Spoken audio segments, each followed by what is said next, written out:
রাজশাহীর বরেন্দ্র বহুমুখী উন্নয়ন কর্তৃপক্ষের নির্বাহী পরিচালককে চেয়ার থেকে বের করে দেওয়ার ঘটনা ঘটেছে। রোববার দুপুরে এই ঘটনা ঘটে।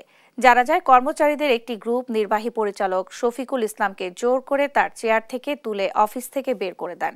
এরপর ওই চেয়ারে বসানো হয় তত্ত্বাবধায়ক প্রকৌশলী জাহাঙ্গীর আলমকে।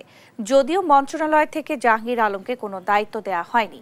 এ নিয়ে বরেন্দ্র বহুমুখী উন্নয়ন কর্তৃপক্ষ কার্যালয়ে দুই গ্রুপের মধ্যে উত্তেজনা চলছে। জি, এখানকার পরিবেশ সেরকমই না। উনি তো ট্রান্সফার হয়ে গেছেন অলরেডি। উনি ওই যে রেশম অথরিটিতে এখন আসেনি, আসবে।